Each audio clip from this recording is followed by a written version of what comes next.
Bienvenue dans Big Boss. Notre magazine va se plonger aujourd'hui dans l'économie circulaire grâce à un entrepreneur qui a décidé de combattre le gaspillage d'objets et de mobilier de bureau. Jérémy Van Mullen est notre invité. Bienvenue. Merci. Vous êtes le fondateur et le patron de Really Furniture, une entreprise lancée quelque part en plein Covid. En plein Covid, oui, on l'a lancé, je dirais la genèse date de 2013. Le Covid a vraiment accéléré le projet et aujourd'hui, effectivement, c'est plus qu'une nécessité d'accélérer en fait l'anti-gaspillage. Mais effectivement, le Covid a beaucoup aidé dû à la transformation des espaces de bureau. À stabiliser ou en tout cas à confirmer votre envie d'entreprendre. À nos côtés, un autre invité, Maxime Delrue. Bonjour. Bonjour, journaliste à l'Écho. Vous êtes, vous, dans le secteur de l'immobilier et de la construction. Est-ce qu'on peut dire que Jérémy Van Mullen a véritablement visé juste quand on observe le marché du bureau aujourd'hui ? Alors, ce qui est sûr, c'est que pour toutes les entreprises et aussi les entreprises qui louent des espaces de bureau, qu'elles soient grandes ou petites, les enjeux de durabilité sont de plus en plus importants et éviter le gaspillage, c'est clairement un des gros enjeux. Alors on va voir tout au long de cette émission comment on peut justement éviter ce gaspillage. Pour faire plus ample connaissance avec vous, Jérémy, je vous propose de regarder ce qui suit. L'un de vos proches nous parle de vous. Il s'agit de Philippe Van Mullen, votre papa. On l'écoute. Jérémy est un surdoué au niveau sportif, il peut faire ce qu'il veut, en fait il le fait bien. Et la gym sportive, je le recommande à tous les parents. Ça travaille le corps, ça travaille aussi la concentration, ramener des coupes, des médailles. Ensuite tennis, très bon joueur, c'est un très bon skieur aussi, snowboard. Le point qui ramène tout, c'est super actif. Donc il n'y avait jamais assez. Quand on fait une activité, c'est qu'est-ce qu'on fait maintenant ? On appelle un petit peu entre nous le coup de vent. C'est de pouvoir réunir les gens autour de lui. Il a un charisme, il sera peut-être pas d'accord avec le mot charisme, mais il se dégage quelque chose de lui qui est à la fois quelque chose où on a envie de le suivre et qui est dans l'humilité quand même. Défaut... Ouais, vous allez me dire que je suis un papa qui ne regarde pas les défauts. Il peut être très sanguin. On est un petit peu peut-être sur les mêmes par rapport à ça, une grande tolérance. Mais à un moment donné, la goutte qui fait déborder le vase, alors là, ça peut exploser. C'est quelque part quand même un projet qui réunit deux générations. C'est intergénérationnel au-delà d'être une relation papa-fils. C'est partager en fait les problèmes du monde et les solutions du monde. Des racines, des ailes, des valeurs et un esprit sain dans un corps sain. Je vois hausser les yeux, là, on va voir après si la devise familiale vous l'appliquez. Beaucoup d'infos, je suis mise à nu.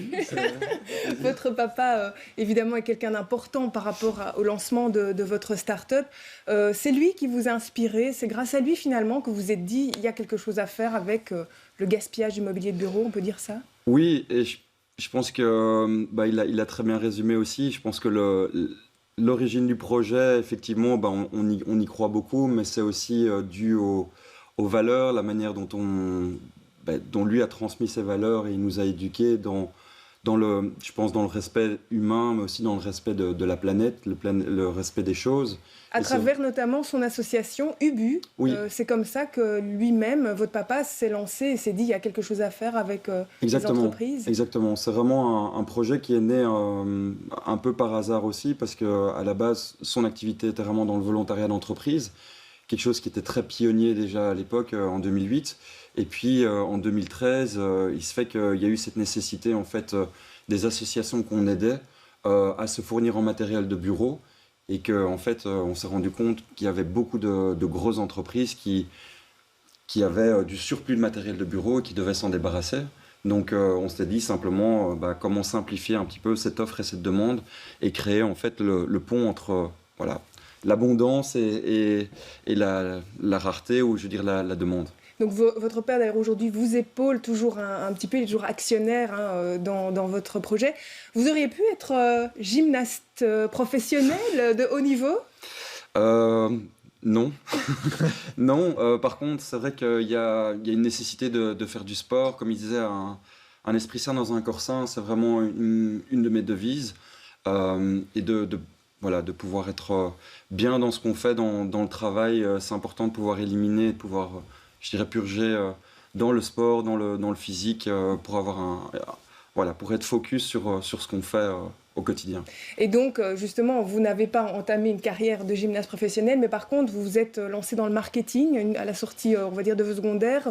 Oui. Quelle est votre voie à ce moment-là? C'est un peu aussi par hasard ou vous oui, aviez une idée à l'époque? bizarrement, non, les études, j'ai fait des études assez générales, ne sachant pas non plus vraiment exactement où est-ce que je voulais me diriger. Et il y avait effectivement cette espèce de dualité entre le sport, le côté très actif, même manuel, et le côté plus intellectuel aussi, où effectivement je suis très curieux voilà, du business, de voir comment le monde évolue. Et donc le marketing, oui, il y avait un côté très humain, très voilà, dans le contact. Mais pas assez, visiblement, puisque vous avez travaillé pour une plateforme musicale, Deezer pour ne pas la citer. Ouais. Vous avez quand même décidé de quitter un monde à part. Vous étiez à Londres à l'époque. Il y a eu quand même, à un moment donné, une recherche de sens. J'ai fait perdurer le côté marketing parce que je me suis spécialisé là-dedans. Après, le côté musical vient, en fait, c'est vraiment toute ma passion. Donc j'écoute de la musique tout le temps. J'ai effectivement, je suis DJ un peu à mes heures perdues, okay. Pas mal mixé à Londres et dans d'autres endroits, et produit de la musique aussi. Donc il y avait vraiment cet aspect lié de nouveau passion ou hobby avec le travail. D'ailleurs, nous sommes allés dans vos bureaux. Il y avait de la musique, effectivement. Vous travaillez en musique chez Really Furniture. Alors, à l'origine, Really Furniture, c'est 2 personnes. Aujourd'hui, vous êtes 7 avec Manon Hugui. Nous sommes allés à la rencontre de votre équipe. Le montage est signé Stéphanie Mira. On regarde.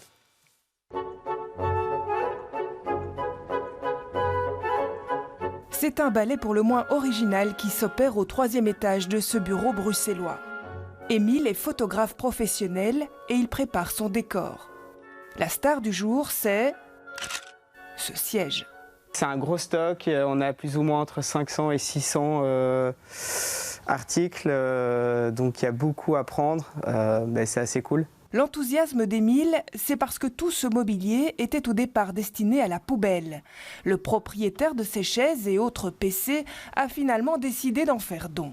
Et je dois photographier tout l'inventaire, que ce soit des meubles ou bien des ordinateurs, donc après qui vont être répertoriés sur la plateforme Really. Les photos d'Émile vont effectivement servir à alimenter la plateforme de Really Furniture, une entreprise qui donne une seconde vie au mobilier de bureau. Nous retrouvons Émile à Uccle, au siège de Relive. Il traite les photos, expositions, contrastes. C'est son 5e shooting en 3 semaines. Pour le jeune photographe, une manière d'entrer de plein pied dans l'économie circulaire. Quand j'ai lu les stats du nombre d'articles qui sont jetés, incinérés, brûlés, il y a quelque chose à faire, quoi. 42 millions d'articles de bureau finissent chaque année dans une décharge quelque part en Europe, dont près d'1 million rien qu'en Belgique. Une aberration écologique contre laquelle Dan veut lui aussi se battre. C'est lui qui développe l'interface graphique du site de la société. Ici, on a une belle chaise noire. Le prix, on va dire neuf, est de 700 €. Nous, on la vend 150. L'utilisateur, lorsqu'il décide d'acheter l'article, il doit se rendre sur place chez le donateur pour aller récupérer son article. Des lots à enlever donc dans un temps déterminé, le donateur étant souvent aussi le stockeur. Et pour achever de convaincre les potentiels acheteurs, le site indique le nombre de CO2 économisés. Déjà 22 tonnes en 2023. Dès qu'on rentre du mobilier blanc ou noir, il fallait le tenir au courant des gros batchs. Mais les défis restent nombreux. Pour donner un coup d'accélérateur au business, Sarah a rejoint l'équipe de Really Furniture il y a quelques mois. Ancienne responsable marketing dans une société spécialisée dans la vente de mobilier de bureau neuf, son expertise est précieuse pour convaincre un nouveau type de client de faire partie de l'aventure. J'ai un rôle de facilitatrice pour les architectes, les entrepreneurs, bureaux de design and build. Donc typiquement, ils m'envoient un plan ou un listing avec le mobilier dont ils ont besoin. Et moi, je vais leur faire une proposition avec du mobilier de seconde main. J'étais aussi voir un autre bureau d'architecture la semaine passée, avec une équipe assez jeune, donc qui ont des projets et ils ont envie de travailler avec du mobilier de seconde main. Quand un architecte est à la recherche d'une couleur spécifique, etc., ben moi, je vais regarder si on a l'offre et si on peut proposer quelque chose d'une couleur spécifique. Bon, c'est pas comme dans du neuf où on peut vraiment aller chercher le petit tissu qui correspond à... mais voilà, les architectes sont aussi plus ouverts et plus indulgents, entre guillemets. Indulgent, mais aussi plus créatif, à l'image de ce bureau fraîchement aménagé. Au départ, un client sensible à l'économie circulaire. Nous sommes au siège de la FEBEA, une fédération européenne qui rassemble des banques éthiques et alternatives. De toute manière, ça fait partie de notre ADN. On travaille pour représenter les financeurs des gens qui font l'impact. Donc, quelque part, on est déjà dans la démarche. Il ne fallait pas aller très loin pour le chercher. Forcément, ça a un impact sur l'environnement et ça, on le sait. Mais on voulait aller un peu au-delà et aussi, je voulais aussi quelque chose qui soit esthétiquement beau. Le seconde main peut donc être beau et stylé. C'est la conviction en tout cas des architectes d'intérieur qui ont travaillé sur le projet. Tous les panneaux ici d'OSB, c'est des chutes de panneaux. Pareil pour le strat blanc. Le mobilier, forcément. Toutes les chaises ici de réunion, c'est du Relief Fourniture. En choisissant de se fournir auprès de la start-up bruxelloise, l'architecte se veut éco-responsable. On voyait bien que nos deux sociétés étaient complètement dans la même lignée et qu'on pouvait apporter l'une à l'autre en travaillant ensemble. Et la mise en place de ce projet aussi, d'avoir une plateforme où on pouvait voir tous les mobiliers avec la fiche complète, aussi maintenant le petit indicateur de CO2, ça c'était hyper important pour nous comme pour nos clients pour pouvoir vraiment concrètement voir l'impact que ça avait dans un projet. Thank you guys. L'an dernier, grâce au travail de l'équipe de Relief Fourniture, 835 tonnes de CO2 ont été épargnées. Voilà, revenons d'abord à ce chiffre de 42 millions d'articles qui volent carrément à la poubelle. Mais comment est-ce possible, Jérémy ? Comment est-ce possible? C'est la question, c'est le résultat effarant dont on s'est rendu compte aussi il y a quelques années. Et du coup, ça a été vraiment le coup de boost pour pouvoir vraiment pallier à ce gros problème. Et encore, on est vraiment la petite solution qui commence, mais je pense qu'il y a vraiment... Il y a besoin de mettre un pied sur l'accélérateur. Mais comment ça s'explique? Parce que c'est du mobilier quasi neuf. Est-ce que Maxime, vous le voyez, vous aussi, lorsque vous écrivez des articles sur les bureaux qui a un déménage, etc., on fait rien de ce mobilier? Il y a un marché à prendre là. Visiblement, il y a un marché à prendre. Après, dans ce marché de la seconde main pour le matériel de bureau, vous n'êtes pas seul. Il y a aussi Oxfam qui a lancé une initiative dans ce sens-là. C'est des concurrents pour vous ou bien il y a assez de place pour plusieurs acteurs? Alors, ce sont des partenaires.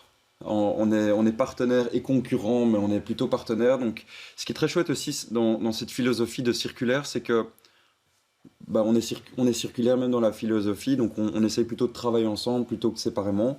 Donc, eux ont leurs activités, nous on a la nôtre.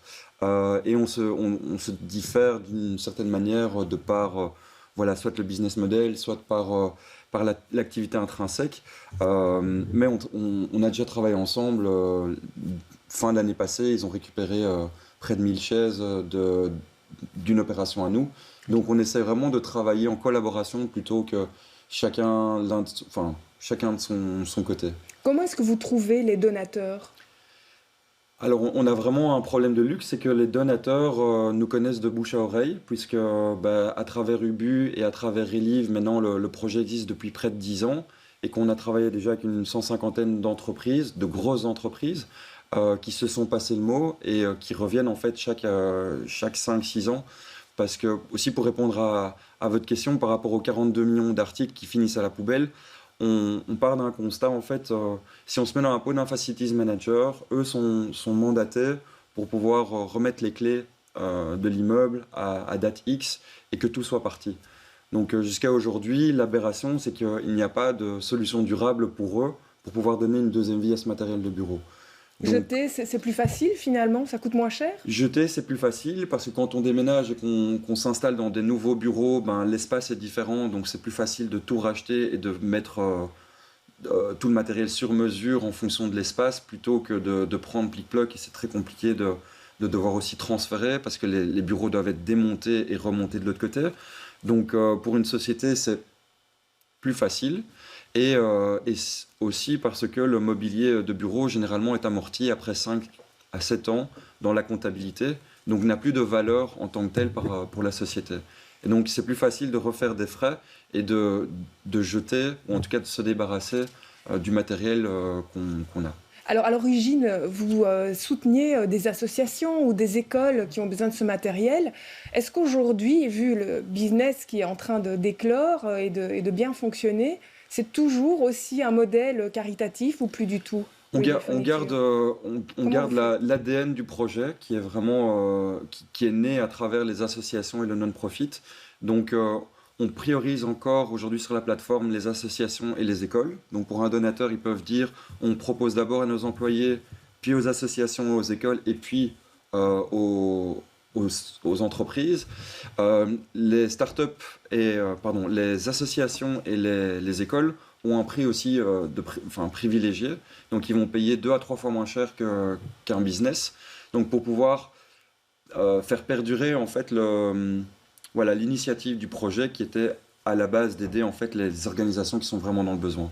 Est-ce qu'un privé qui veut par exemple déménager, a besoin de 2 chaises de bureau pour chez lui, peut aussi venir s'adresser à vous?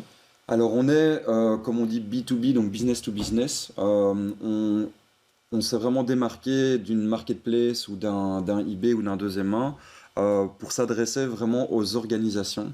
Donc il faut avoir un numéro de TVA ou il faut être une association, une école, indépendant aussi pour pouvoir acheter sur la marketplace. C'est quelque chose que vous pourriez proposer dans les prochaines années, dans le futur, ou bien c'est pas dans l'idée? Si, peut-être. Maintenant, l'idée, c'est que je pense qu'à travers chaque personne, qu'elle soit employée, indépendante, ou que son conjoint ou un cousin ait une société, ils peuvent avoir accès à la plateforme. L'idée, c'était aussi, pour une entreprise qui donne son matériel, c'est de pouvoir avoir une sécurité et d'avoir, en fait, pour une personne lambda, une organisation derrière qui la couvre et de ne pas avoir Pierre-Paul Jacques qui arrive en fait.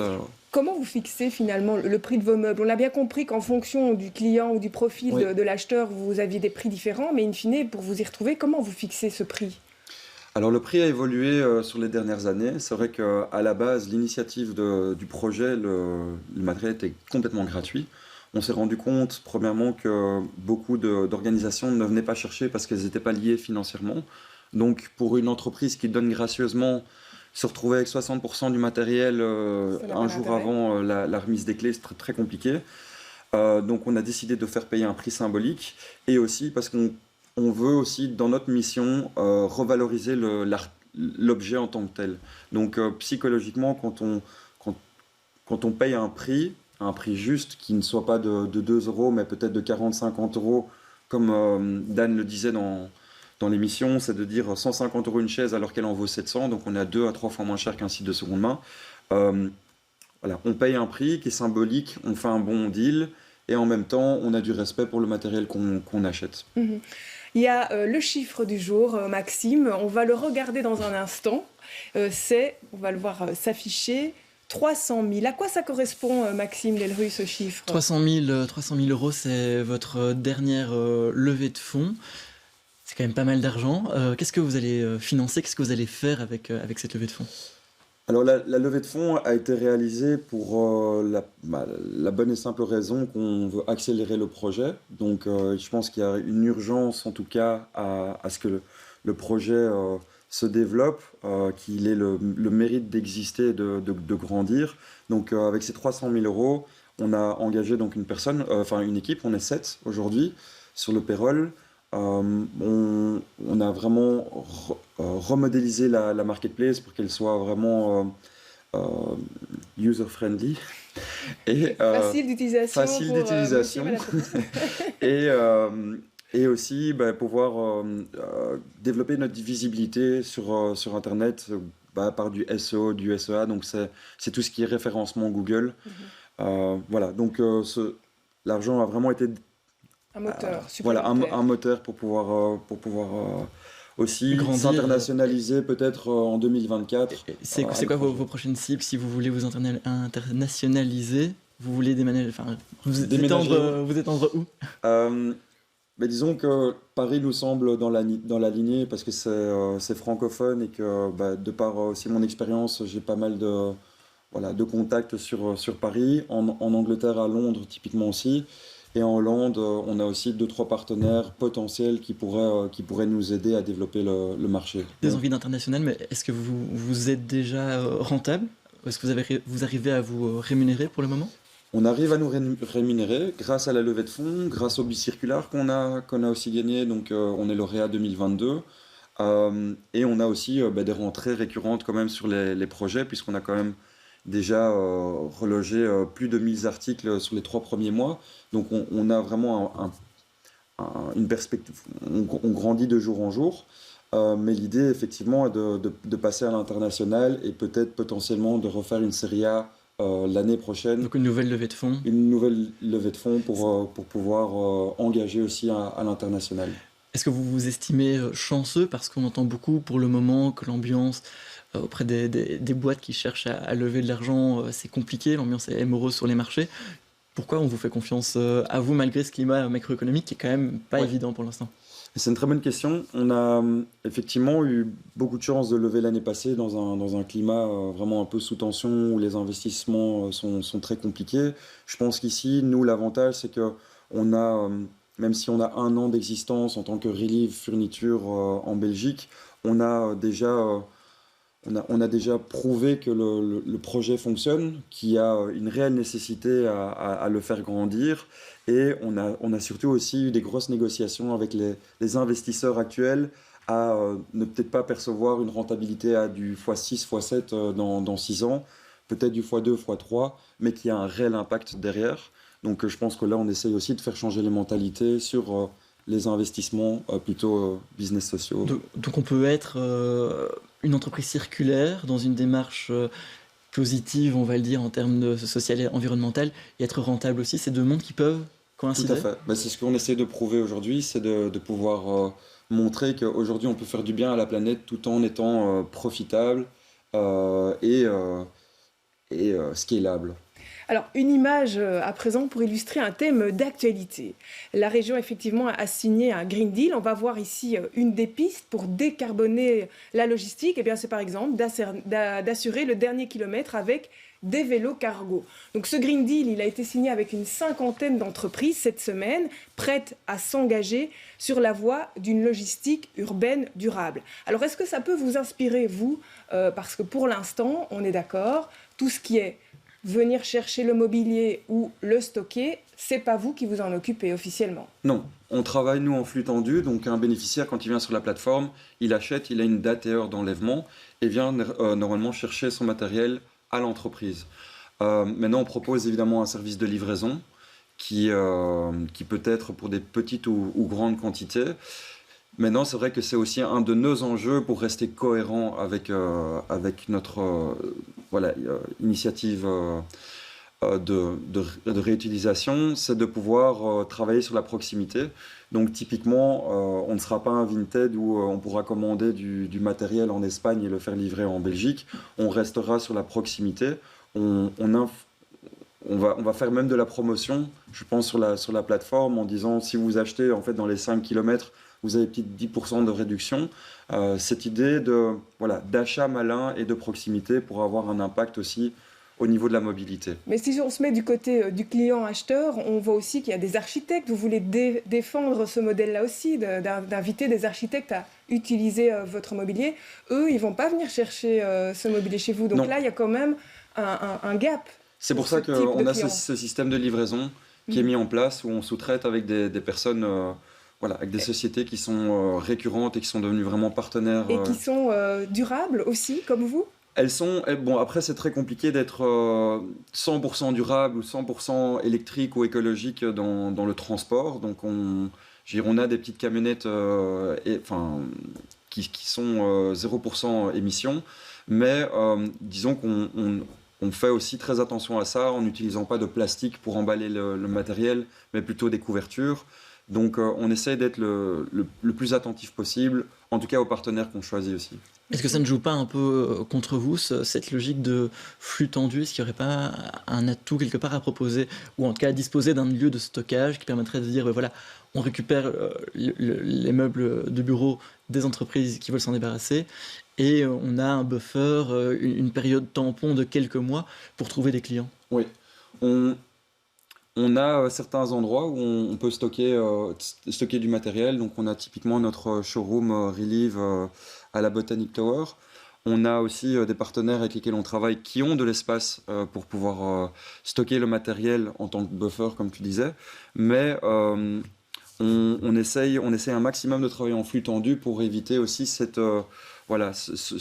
double transport qui serait de l'entreprise à un entrepôt, puis de l'entrepôt chez le bénéficiaire. Donc le flux tendu, on arrive en tout cas à reloger près de 70% du matériel sur une opération et de rester en fait sur un transport plutôt que deux. Un dernier chiffre pour conclure, vous avez sauvé à peu près 6000 articles en 2022. 2023, vous allez arriver à combien? On table sur 12 000.